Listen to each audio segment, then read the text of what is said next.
고린도전서 말씀 계속 볼 텐데요. 5장 1절로 8절까지의 말씀입니다. 고린도전서 5장 1절로 8절까지의 말씀입니다. 하나님의 말씀을 저 한 절씩 교독하시고 마지막 절 함께 읽도록 하겠습니다. 제가 먼저 1절 읽겠습니다. 너희 중에 심지어 음행이 있다 함을 들으니 그런 음행은 이방인 중에서도 없는 것이라 누가 그 아버지의 아내를 취하였다 하는도다. 너희가 오히려 교만하여져서 어찌하여 통하니 여기지 아니하고 그 일 행한 자를 너희 중에서 쫓아내지?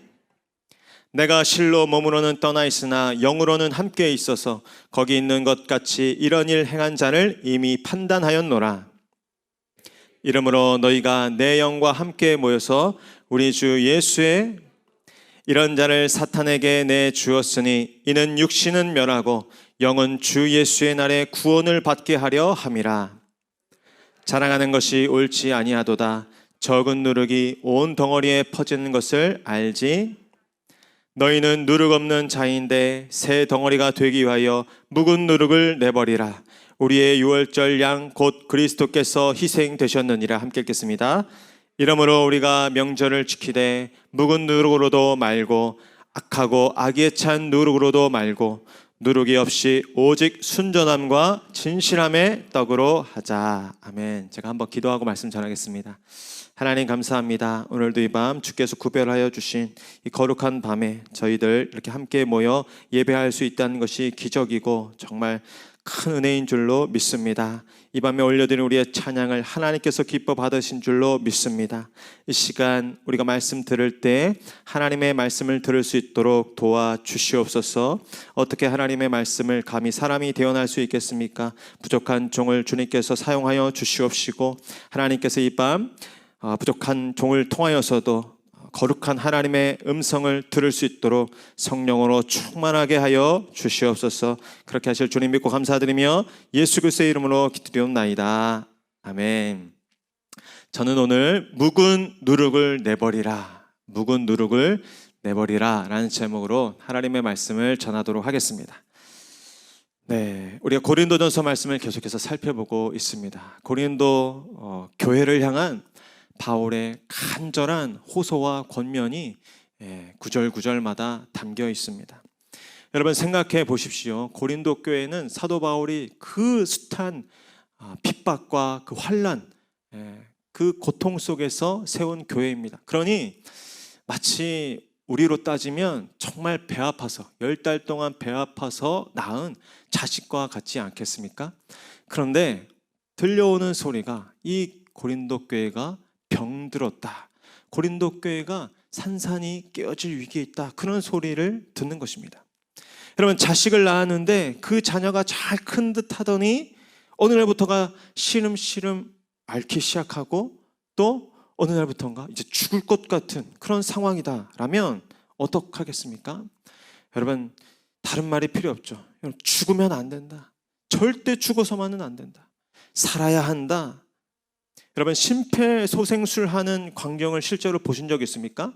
그저 이제 민방위 훈련이나 그런 예비 훈련할 때가 아니고 실제 상황.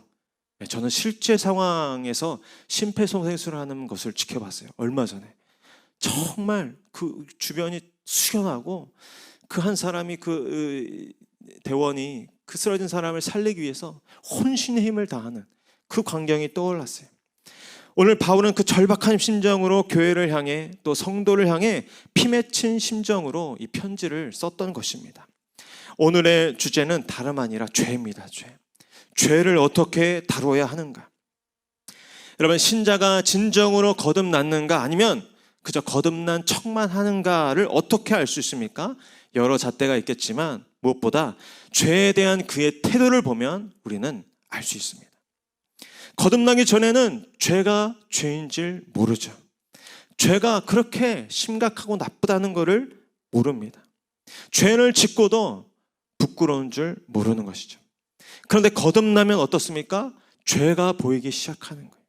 죄가 얼마나 나쁜 것인지, 그리고 악한 것인지, 그리고 얼마나 더럽고 부끄러운 것인지 깨닫게 되는 것이죠.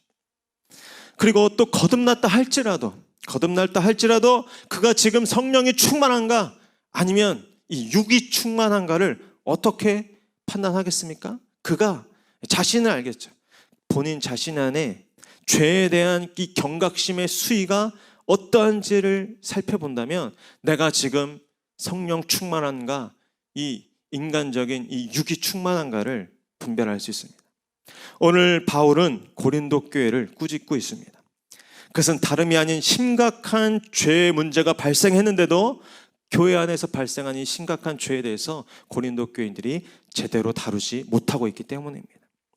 오늘 이렇게 죽어가는 고린도 교회를 향한 안타까운 마음으로 마치 심폐소생술을 하듯이 생명을 불어넣는 그 바울의 메시지를 오늘 우리가 읽었는데, 그중에서 저는 세 가지 문장을 중심으로 오늘 어떻게 보면 그 어느 때보다도 생명이 필요한, 병든 자에게, 죽어가는 자에게 이 생명이 필요하지만 건강한 자라고 해서 이 생명이 필요하지 않은 사람이 있습니까?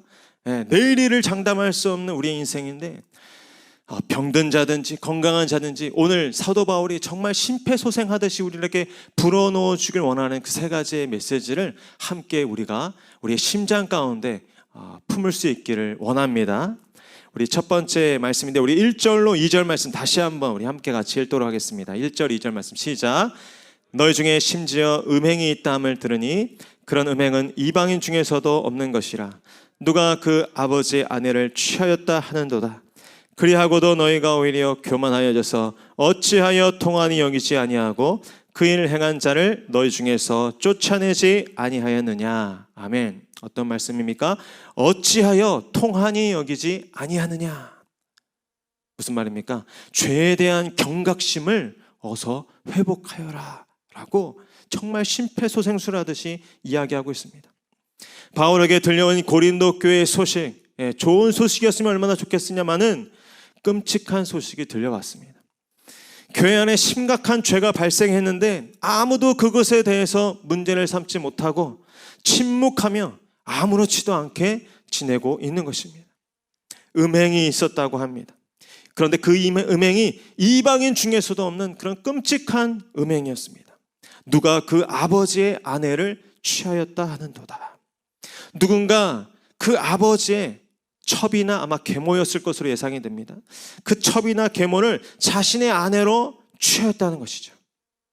근친상간의 심각한 죄악이었습니다. 이것은 하나님의 율법이 심각하게 금하고 있는 아주 무서운 죄악이었죠. 그럼에도 불구하고 이 자가 교회 안에서 아무런 징계도 없이 버젓이 그 상태로 성찬에 참여하고 직분을 유지하며 그렇게 당당하게 지내고 있었다는 것입니다. 여러분, 왜 이런 일이 벌어졌을까요? 단순히 1차적인 의미에서의 음행일 수도 있을 것이었고, 그러나 아마도 그 부모가, 그 아비가 첩이나 계물을 뒀다는 것은 굉장히 부유한 어떤 집안이었을 걸 예상하는데, 아마도 그 아비의 재산을 자신의 것으로 취하기 위해서 이 물질에 대한 탐욕과 어우러져서 이런 끔찍한 음행이 벌어진 것일 수도 있습니다. 어찌됐든 이것은 하나님의 계명과 그 거룩하신 존전 앞에 결코 용납될 수 없는 죄악이고 탐욕이었던 것이죠. 그러나 그 고린도 교회의 리더십과 일반 성도 모두가 이 사람의 이 악행을 문제 삼지 못하고 있습니다. 아마도 그것은 이 사람의 지위가, 직분이 이 고린도 교회 안에서 어느 정도 높았을 수도 있고, 아니면 아까 말씀드린 것처럼 그의 어떤 재산, 그의 이 부의 막강함이 그 어려운 교회의 어떤 형편이나 살림살이의 많은 부분을 차지했기 때문에 그에 대하여 함부로 이야기할 수 없었던 것지도 모르겠습니다. 여러분, 이것이 고린도 교회의 현 주소였습니다. 이것이 고린도 교회의 망조였습니다. 여러분, 사사시대 때 기억하시죠? 엘리 제사장 시대, 그에게 두 아들이 있었습니다. 그런데 정말 그 행실이 악한, 하나님을 알지 못하는 두 아들이 글쎄 제사를 준비하는, 누군가 제물을 가져와서 이제 먼저 하나님께 바치고 그 이후에 제사 드린 제물을 제사장이 취해야 하는데, 하나님께 바치기도 전에 그 제일 좋은 부위를 갈취하고 또 성전에서 수종되는 여인과 뒤에서 동침하면서 그렇게 악행을 저지르는 거예요. 그런데 누구 하나 이 잘못에 대해서 이야기를 못하는 겁니다. 짚고 넘어가지를 못하는 거예요. 힘없는 이 아비가 얘기하지만 아무 소용이 없고 영향력이 없는 거예요. 여러분, 어떻게 됩니까? 그 사사시대에 블레셋이 쳐들어와서 하나님의 영광이 떠나고 성전 법궤를 빼앗기는 일이 벌어집니다. 엘리 제사장도 그 이야기를 듣고 뒤로 넘어져서 그 자리에서 즉사하고 말이죠. 이 죄악은 하나님의 영광을 떠나게 하는 그 점에 있어서 너무나도 심각하고 무서운 것이죠. 그런데 오늘날 우리들은 어떻습니까? 이 죄가 무서운 줄 모르는 시대에 살고 있습니다. 여러분, 죄에 대해서 오늘 통한이 여기라. 이 심각한 이 죄에 대해서 너희는 어떻게 미동도 하지 않느냐? 어떻게 아무런 대처도 하지 않고 있느냐? 왜 통한이 여기지 않느냐라고 이야기합니다. 그래서 통한이 여기다라는 말은 슬퍼하다, 애통하다, 특별히 죽은 사람에 대하여 그런 아주 처절한 슬픔과 애통함을 이야기합니다. 그리고 어떤 재앙을 만나기에 앞서 아주 심각하게 떨면서 약해지는 모습을 두고 있습니다. 여러분, 그런데 누가 요즘 죄에 대해서 이렇게 애통하고 두려워하고 슬퍼하고 벌벌 떠는 사람이 누가 있습니까? 오늘날은 죄가 너무나도 만연해요. 너무나 자주 흔하게 벌어지는 죄의 소식으로 인해 어쩌면 우리 모두가 죄에 대해서 어느 정도 뇌성이 생긴 것 같아요.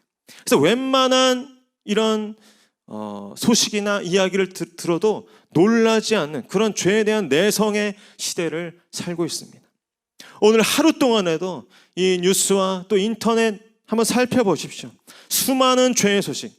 기자들이 찾을 거예요. 웬만해서는 사람들의 주의를 끌지 못하니까 더 자극적이고 더 끔찍한, 더 흉측한 어떤 사건, 어떤 범죄를 찾을 텐데 더 놀라는 것은 무엇이냐면 하루가 멀다 하고 그런 자극적인 그런 범죄와 악행의 뉴스, 성적인 그런 타락의 소식이 뉴스마다, 기사마다 칸이 부족할 정도로 정말 그 타이틀 몇 글자만 읽어도 벌써 사람의 마음이 황폐해지고 사람의 마음을 더럽히는 그런 죄악의 기사들이 온통 즐비한 것이죠.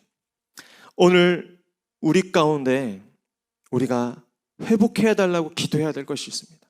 그래서 오늘 사도 바울이 이야기한 것처럼 고린도 교회가 마땅히 이러한 끔찍한 죄 앞에서 슬퍼하고 애통하며 통한이 여기며 두려워해야 하는데 그렇지 못하고 있으니 고린도 교회들 너희들 정신을 차리고 교회여 죄에 대한 경각심을 회복하라 라고 이야기하고 있는 것입니다. 여러분, 우리가 오늘 기도해야 할 것도 이것입니다. 우리가 하나님 앞에 간구하고 또 구해야 될 것이 많지만 무엇보다도 이 기도, 정말 우리가 잃어버렸던 이 죄에 대한 경각심을 회복하게 하여 주시옵소서. 여러분, 이것이 먼저 이루어져야 그 이후에 축복도 있고 그 이후에 어떤 성취도 있고 그 이후에 어떤 성장이나 성숙도 있는 거예요.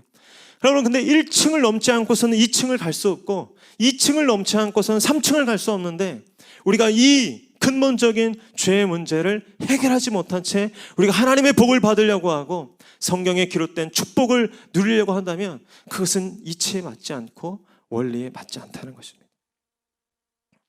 내 안과 또 우리 가정, 우리 교회 안에 있는 이 죄악에 대해서 비통해하며 통한이 여길 수 있는 그 마음이 오늘 우리 가운데 부어지기를 소원합니다. 죄 때문에 하나님의 창조 질서가 망가지는 것이죠. 성경에 보면 죄로 인해서 살인이 벌어집니다. 다툼이 일어나고 간음이 행해지면서 가정이 파탄나죠. 사회가 혼란에 빠지며 결국에는 국가들이 멸망을 합니다. 우리가 거룩한 하나님을 믿는다고 하면서 이러한 죄악을 저지르고 있지는 않은지, 우리가 거룩한 성도라고 하면서 이렇게 더럽고 부정한 일을 이렇게 또다시 반복하고 있지는 않은지, 우리가 믿는 가정이라고 하면서 이렇게 세상의 사람들과 전혀 다름이 없는 그런 똑같은 방식으로 이기적이고 탐욕적인 방식으로 살아가고 있지는 않은지 우리는 돌아봐야 할 것입니다. 여러분, 죄에 대하여 우리는 세상이 들려주는 이야기를 듣는 것이 아니라 성경이 말하는 이야기를 들어야 할 줄로 믿습니다. 죄에 대해서 끊임없이 무뎌지게 하는 것이 이 사단의 공략인 것이죠. 적당히 믿으라는 소리, 적당한 위선과 거짓말은 어쩔 수 없다는 그런 소리. 오늘 우리는 하나님 앞에 다시 두려운 경각심을 가지고 이 영적인 민감한, 영적인 감수성이라는 것이 꼭 이 찬양하거나 예배할 때 기쁘게 막 감격하는 것, 그것도 또한 아주 중요한 영적인 감수성이지만 우리가 만연한 이 죄에 대하여서 심각하게 여기고 또 이 더러운 죄악에 대해서 끔찍하게 여길 수 있는 이 영적인 감수성, 이 또 다른 영적인 감수성이 우리 가운데 회복되어야 될 줄로 믿습니다. 우리가 정말 통한이 여기는 것이 무엇입니까? 여러분, 최근에 여러분이 통한이 여겼던 것이 무엇입니까? 슬퍼하고 애통하고 비통했던 것이 무엇일까요? 다른 집 집값은 다 올라가는데 우리 집 집값만 떨어졌. 그것 때문에 통한이야. 다른 집 아이들은 좋은 대학 척척 가는데 우리 집 자녀만 대학을 못 갔어. 통한하시죠. 그러나 여러분, 정말 성경에 의하면 통한이 여길 거는 그게 아니라는 거예요. 정말 통한이 여길 거는 우리가 죄를 지으면서도 죄를 깨닫지 못하는 그런 무감각, 그 무뎌짐 가운데 그저께 방치된 것, 그것이 그야말로 통한이 여겨야 될 것이라는 것입니다. 우리 안에도 이러한 끔찍한 죄악이 존재하며 우리가 그 죄악에 대해서 더 이상 슬퍼하지 못할 정도로 무감각해지고 무뎌져 있던 사실이야말로 우리가 통한이 여기며 오늘 가슴을 찢어야 될 일이라는 것입니다. 본문은 죄악에 대하여 통한이 여기지 않는 것은 교만 때문이라고 이야기하고 있습니다. 왜 교만 때문이라고 이야기할까요? 이렇게 죄를 짓고 하나님 말씀을 어기고 하나님을 떠나서라도 큰 위기의식을 못 느낀다. 죄를 짓고 하나님과 상관없이 살아가도 난 아무 문제 없다는 거예요. 이런 심각한 죄를 지어도 내 삶에 아무 위협도 느끼지 않을 거라는 그런 그릇된 자신감, 이 육적인 이 자신감, 이런 교만이 하나님 앞에 그 거룩한 두려움을 잃어버리게 하고 심각한 죄에 빠지게 한다는 것입니다.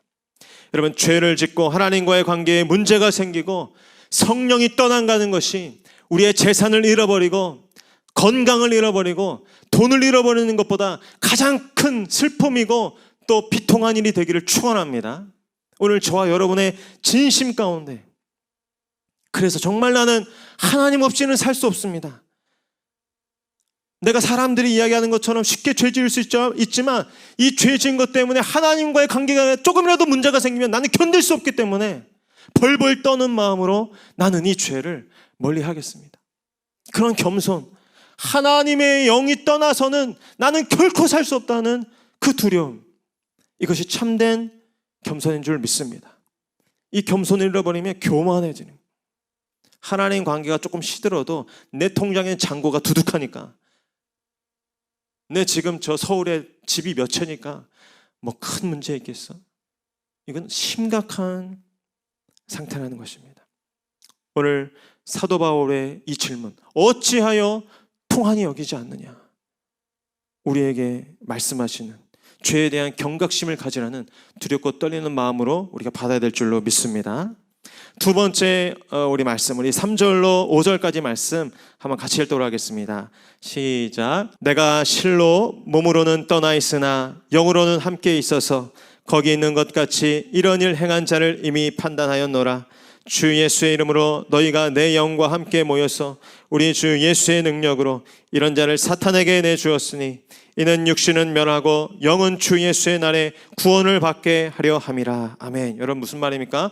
주 예수의 날에 구원을 받으라 말씀하시죠. 저를 다시요. 주 예수의 날에 구원을 받으라. 무슨 말씀입니까? 최후의 구원을 위해서 어떠한 희생도 감수할 수 있다라는 말입니다. 여러분, 잠시 잠깐의 이 땅에 그 안일한 삶을 위해서 정말 신령한 영원한 그 생명을 포기하는 어리석은 자들이 얼마나 많이 있는지 모릅니다. 우리가 다른 것들은 다 빼앗긴다 할지 몰라도 마지막 날 구원, 그 최후 승리만은 결코 빼앗기지 말아야 될 줄로 믿습니다. 오늘 사도 바울은 이런 악행에 대해서 언급하면서 그런 자에 대해서 분명하게 징계할 것을 오늘 명령하고 있습니다. 어떻게 이렇게 단호하고 확신이 있을 수 있을까? 왜냐하면 그가 단지 인간적인 개인적인 감정에서 일을 처리하는 것이 아니고 지금 주 예수의 이름으로, 주 예수의 능력으로, 오늘 성경 본문 표현 그대로 주 예수의 이름과 주 예수의 능력으로 이 일을 다루고 있기 때문입니다. 여러분, 교회의 치리와 징계가 가능하려면 무엇보다도 교회 안에 이 거룩한 예수의 참된 능력이 회복돼야 가능한 것입니다. 예수의 이름의 가장 큰 능력은 무엇입니까? 죄를 이기는 능력입니다.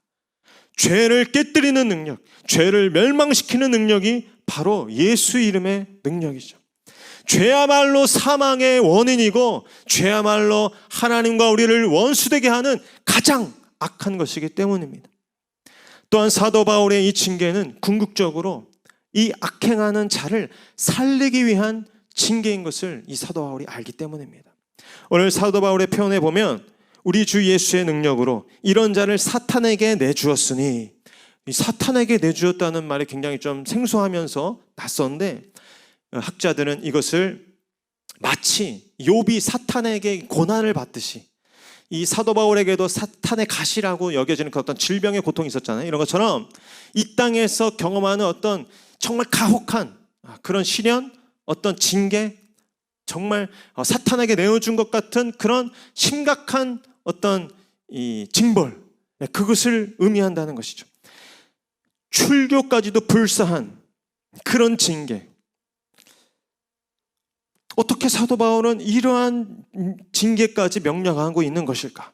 이것은 기독교의 어떤 사랑과 용서의 정신에 위배되지 않는 것일까?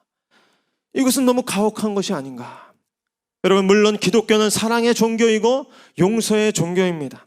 그러나 보다 중요한 것은 그의 궁극적인 영혼의 구원의 여부인 것이죠.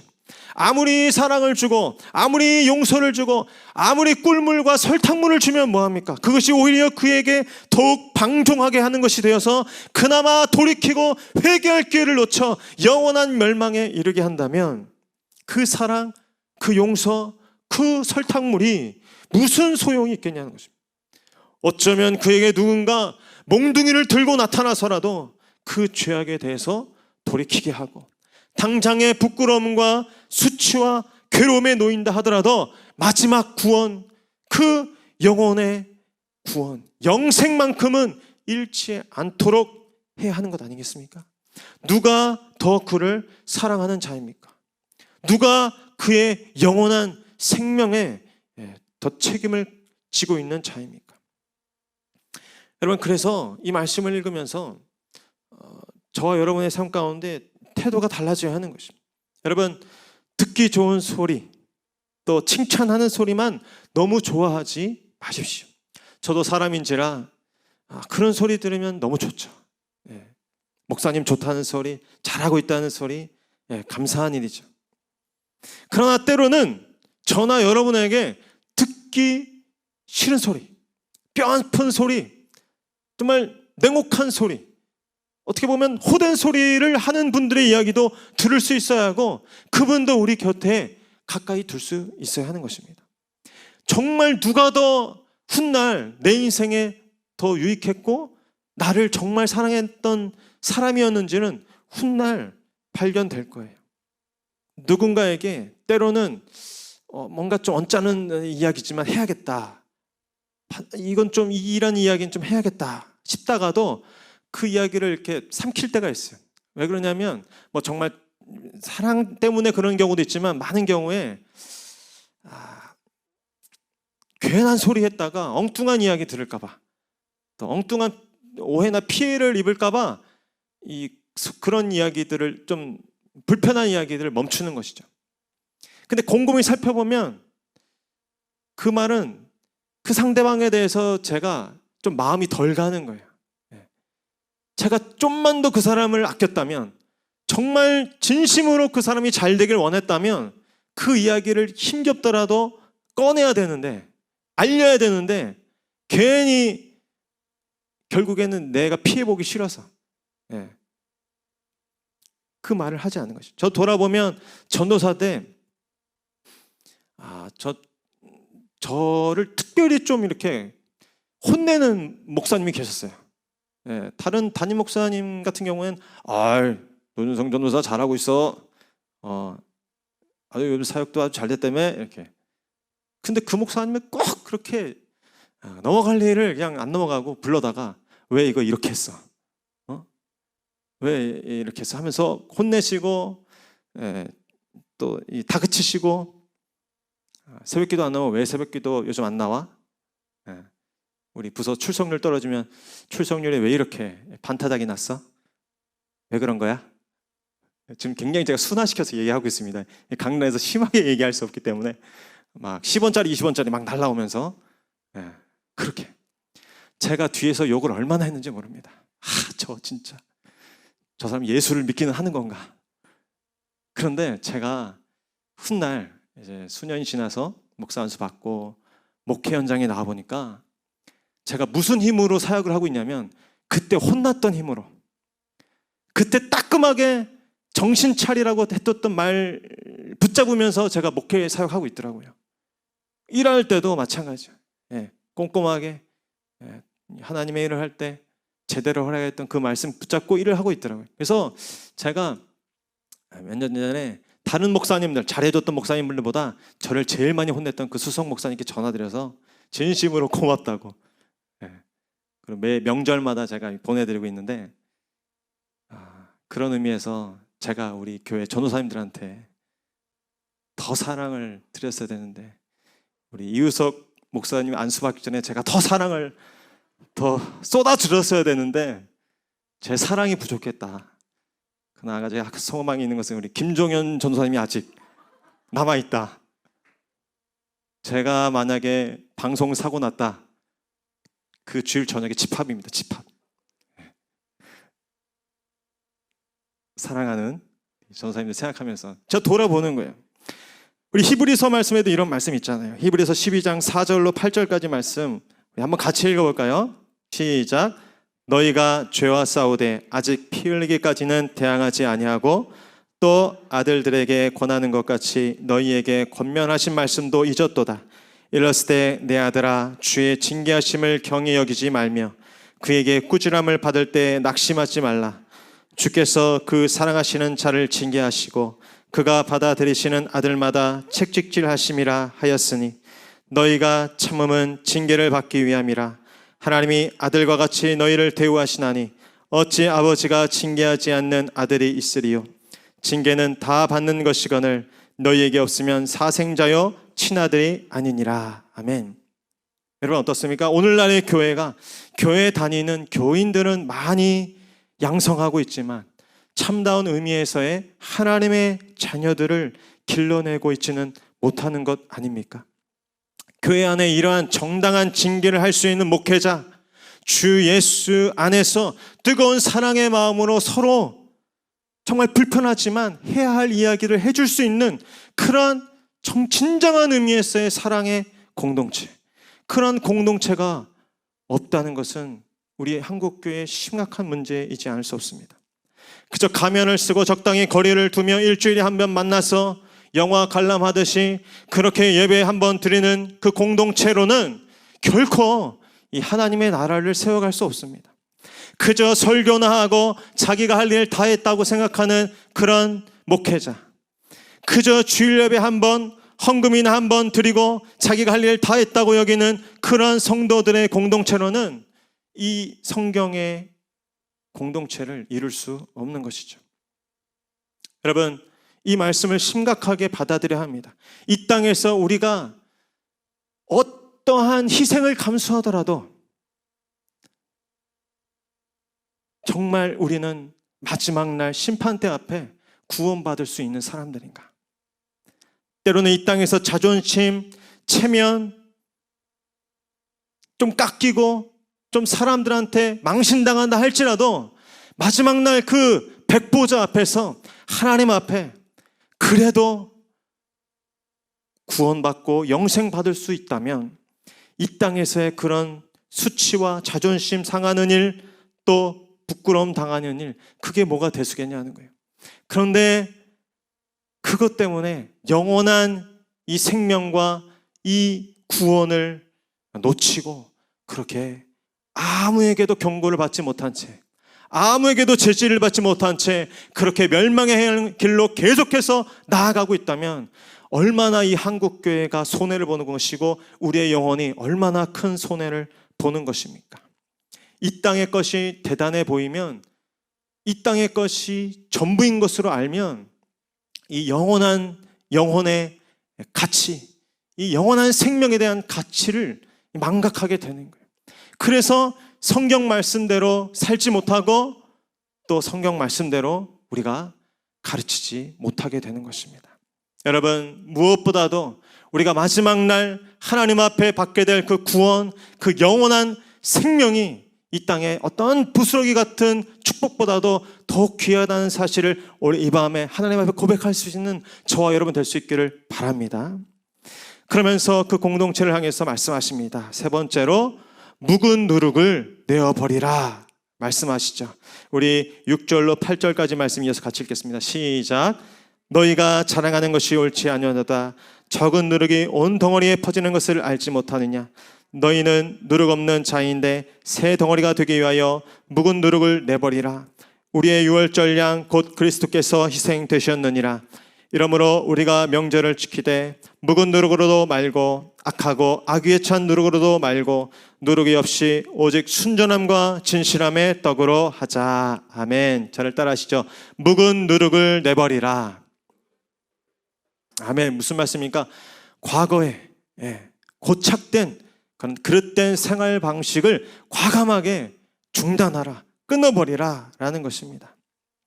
오늘 사도 바울의 결론입니다. 너희들은 결단해야 한다. 하나님께 속할 것인지 세상에 속할 것인지 결단해야 한다. 뼈를 깎는 심정으로 죄와 단절해야 한다. 여기 보면 묵은 누룩을 내버리라 라는 말 있잖아요. 이것은 끊어버리라 이런 의미를 담고 있어요. 여러분, 산상수훈의 말씀처럼 어떤 의미에서는 손을 자르고 눈을 뽑는 그 심정으로 죄에서 돌이켜야 한다는 것이죠. 죄는 누룩과 같다는 것이에요. 이스트, 반죽에 넣으면 당장은 티가 안 나요. 설탕을 넣는지 소금을 넣는지 티가 안 나요. 그런데 조금만 지나면 알게 됩니다. 금세 부풀어 올라서 중간에는 어떻게 멈출 수가 없어요. 미량의 누룩이 떡반죽에 퍼져서 일정의 어떤 반응이 일어나면 전체 영향을 주어서 형태를 바꿔버리고 성분을 바뀌게 하는 것입니다. 빵을 만드는 데는 이 누룩이 좋을지 모르나 여러분, 만약에 이 누룩이 죄라고 생각해 보십시오. 완전히 배려버리는 것입니다. 저도 가끔 이렇게 선물을 받으면 귤을 한 상자 받잖아요. 그러면은 어디다 보면 보관하다 보면 귤 하나에 이제 곰팡이 같은 게 이제 보일 때가 있어요. 근데 뭐 별거 이거 있거니 하고선 하루 이틀 지나 보면 금세 가 보면 그 귤 밑에 아주 다다다닥 곰팡이가 퍼져 있는 것을 보죠. 빨리 그거를 끊어내야 돼, 건져내야 하는 것이죠. 성령으로 시작했다가 육체로 마칠 수 없는 것입니다. 믿는 것 같았는데, 교회도 좀 다니고 봉사도 하는 것 같았는데 완전히 맛이 가버려서 하나님도 없다고 하고 예수도 없다고 하고 성령도 없다고 하고, 더 심각한 죄의 영향력 아래에 놓이기 이전에 이 모든 그릇된 죄악의 생활 방식을 나의 전체 삶의 행태 속에서 샅샅이 찾아내야 해요. 오늘 무교절의 예를 들고 있는데, 무교절은 유월절 급하게 하나님으로부터 이 출애굽했던 것들을 기념하기 위해서 이 빵이 부풀어 오를 시간이 없이 이 효문을 넣지 않은 그 무교병을 먹게 했어요. 그것을 기억하면서 유월절 양 대신 예수 그리스도의 희생에 합당하지 못한 모든 그릇된 삶의 악하고 추하고 더러운 행동들, 이것들은 오늘 보면 심각한 죄악으로 드러날 수 있겠지만 이것은 작은 누룩이 큰 덩어리가 된다는 것이에요. 작은 어떤 습관, 말버릇, 그러나 묵은 아무도 건들지 않고 또 문제 삼지 않아서 내 삶에 완전히 고착돼 버리고 내 삶의 일부가 되어버린 그런 악한 행동, 말투, 작은 습관, 여러분 조금도 틈을 주지 말라는 것입니다. 조금도. 성도들 중에도 음란물을 습관적으로 탐닉하는 사람들이 많이 있습니다. 성도들 중에도 습관적으로 사람들을 무시하는 사람들이 있고 또 습관적으로 분을 내고 성질을 참지 못하는 사람들이 많습니다. 습관적으로 주변 사람들, 심지어 가족들에게 그렇게 상처를 주고 또 다치게 하는 사람들이 많이 있죠. 거짓말, 투기, 강탈, 더러운 이득을 위해서 사람들을 해치는 그런 일들이 교회 안에도 버젓이 이루어지고 있습니다. 문제는 자기가 그것이 죄라는 것을 알지 못한다는 것이죠. 그것이 그렇게 큰 잘못이라는 것을 자기만 모르는 것이에요. 왜냐하면 누구도 그 사람에게 그것을 알려주지 않는 거예요. 누구도 그것이 사람들에게 상처를 준다고 옳은 일이 아니라고 얘기를 안 해주기 때문입니다. 그만큼 벌써 사람들도 그를 포기하는 것이죠. 여러분 누구 이야기입니까? 저기 저 아무개 집사, 어떤 저기 먼 교회 어떤 목회자 이야기가 아니죠. 우리들의 이야기입니다. 저의 이야기입니다. 오랜 시간 방치된 누구도 말해주지 않은 내 스스로도 철저히 속아서 죄인지 몰랐던 그 죄, 잘못이라고 여기지 않았던 그 잘못, 들키지 않으면 괜찮지 뭐, 몰래 하면 괜찮지 뭐, 세상이 다 괜찮다고 하니까 괜찮은가 보다 했던 그런 죄들, 그래서 공공연히 묵인되고 용납된 그런 죄들이 오늘 우리에게 있지 않습니까? 세상이 괜찮다고 해서, 대부분의 사람들이 괜찮다고 해서 괜찮은 것이 아닙니다. 나의 삶의 일부가 되어버린 그 심각한 죄의 원인들을, 그 고착된 과거의 삶의 태도와 생활 방식들을, 말버릇들을, 작은 습관들을 오늘 이 밤에 다 샅샅이 우리 집안에서 찾아내서, 내 안에서 찾아내서 다 내버려야 할 줄로 믿습니다. 과감하게 다 끊어버리고 다 태워버려야 하는 것이에요. 그래야 모든 악의와 악의를 버린 무교범과 같이, 매력적이진 않잖아요. 막 부풀어 올라서 막 대단해 보이진 않지만, 그러나 순수하고 진실한, 꾸밈이 없는, 그래서 오늘 본문에 보면 순전함과 진실함, 그러한 떡으로 하나님 앞에 나아가야 할 것입니다. 예수의 희생 앞에 돌아보셨으면 좋겠습니다. 오늘 나의 크고 작은 모든 삶의 모습 속에 유월절 어린 양, 우리를 위하여 희생당하신, 십자가에 피 흘리고 희생당하신 나의 죄를 사하여 주시기 위하여서 우리 가정의 그런 어리석은 모습을 벗어나게 하기 위하여서 우리 교회의 그런 악함을 다 씻어주기 위해서 피 흘리신 예수 그리스도 앞에 과연 이 모습이, 이 일이 합당한 것인가? 그대로 묵인하고 묵은 누룩처럼 끌어안고 있어도 과연 괜찮은 것인지 돌아보면서 하나님 앞에 성령의 불이 임하여 그 모든 것들을 다 태우고 끊어버리고 단절할 수 있도록 도와달라고 하나님 앞에 기도할 수 있는 저와 여러분 되시기를 원합니다. 그 순전한 진실한 성도의 삶 가운데 하나님께서 마음껏 복 주시지 않겠습니까? 그 하나님의 은혜가 오늘 저와 여러분의 삶 가운데 회복되고 부어지기를 소원합니다. 이 시간 우리